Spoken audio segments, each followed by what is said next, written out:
Un petit unboxing du Kraton Large Scale Full Option Roller.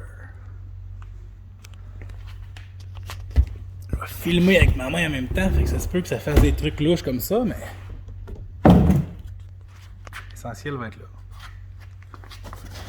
Donc c'est le Kraton qui se sont servis chez QTM pour faire la présentation. Fait qu'il avait déjà été déballé.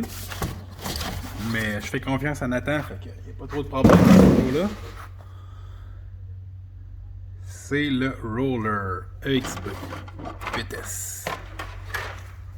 Body est complètement là, sick. Super beau.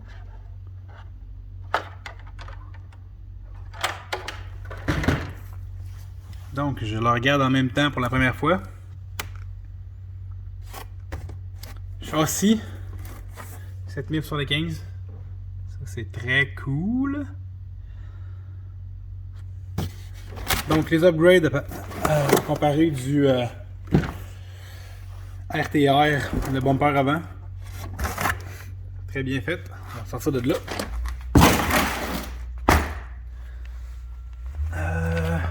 Chuck rod. Je pense que c'est rendu 6 mm, genre, c'est débile un peu.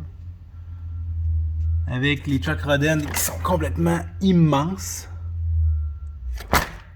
Les pneus beaucoup plus... La gomme plus épaisse. Donne un feeling de solidité. Peut-être plus dur un peu la gomme d'ailleurs. J'espère que les roues sont mieux parce que les roues du Kraton VTS étaient dégueulasses. Là. Ça cassait à tout de champ. Je sais pas s'ils ont fait une modification là-dessus. Sinon, ben, de toute façon, il y a des upgrades, là, c'est pas grave. Le châssis est assez beau quand même. Donc, les upgrades à part de ça, turnbuckle, clairement, là, une coche plus tough. Beaucoup plus de plastique.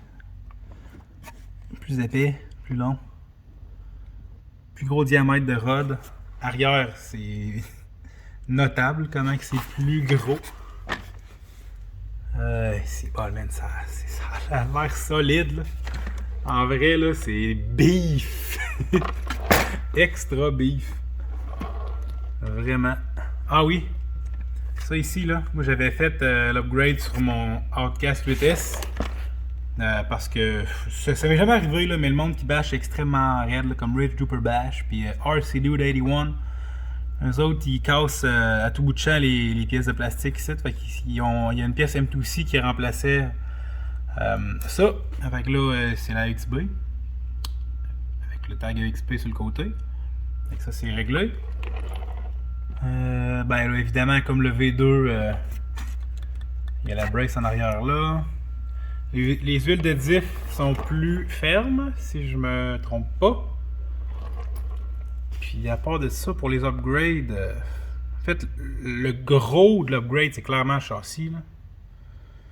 Mais il y a un peu mieux à bien des places. Les bras, je serais curieux.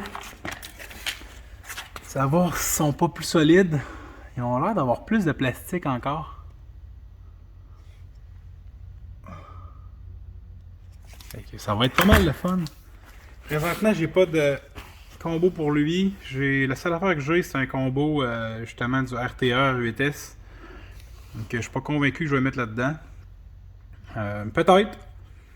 Pour commencer. Mais là j'ai commandé le Monster X 8S avec un 1100 kV. Ça devrait arriver d'ici 2-3 semaines par son BO. Puis là, entre temps, je vais peut-être le rouler avec le combo stock du RTR que j'ai en backup, mais ça risque d'être assez smooth, là. Ça va pas être la grosse affaire. Là. Puis c'est ça. Cerveau, j'ai un gros Spectrum 1/5 qui traîne chez nous, qui va bien fitter là-dedans. J'ai mon receiver. Fait que devrais essayer ça dans pas long. J'essaye de penser à d'autres affaires qu'il y a comme upgrade. Le bumper, là, c'est vraiment, là, ça fait la job. Là. Même genre de principe que le Kraton 6S EXB. Puis le Outcast 8S aussi est un peu fait comme ça. Ah oui! C'est bon. Il y a des sway-bars dessus d'origine. Ça, c'est solide, là. Vraiment cool. sway bar d'origine, hein, c'est ça, c'est un pas pire upgrade aussi pour la stabilité, là. Ça va empêcher le roulis, là, beaucoup. Donc, c'est très cool. Ah ouais, ça c'est, je suis content d'avoir ça. Fait que je vais vous tenir updated de mon projet.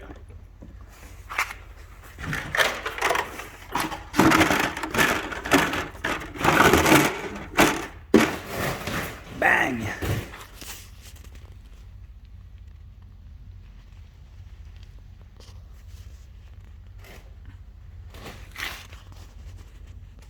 Il a une sale gueule. Salut! J'avais oublié la petite boîte à côté. Donc, dans la petite boîte, ils mettent les sliders pour le motor mount pour les deux grosseurs standards, là, soit les grosseurs, comment on appelle ça? 49 series, 56 series. C'est le diamètre, je pense, de la canne. Là. C'est pour justement, si tu as le combo style RTR, c'est le petit espacement. Puis si tu as les gros moteurs comme les gros Hobby-Wing puis les gros Castle, ben t'as l'autre. Avant, il fallait qu'on commande la pièce PPE. Mais là, il l'inclut avec, fait que c'est quand même cool. À part de ça, là-dedans, tu as différentes pièces pour le servo saver. Là. Je sais qu'il y a une affaire dedans là-dedans. Là. Si tu as un servo tant dedans, tu as comme l'option d'avoir. Tu as deux options finalement. Là. Puis je pense que tu as deux springs aussi pour la dureté. Si je me trompe pas, là, pour ajuster ça à ta guise. Tu as justement les servo trays, là, dépendamment si tu as un servo 1 6e ou un servo 1 5e, tu as des options justement là, pour te permettre de faire ça. Tu as les fameux pistons que personne ne se sert, mais ils sont là. Ça fait des bons washers des fois. Bye bye.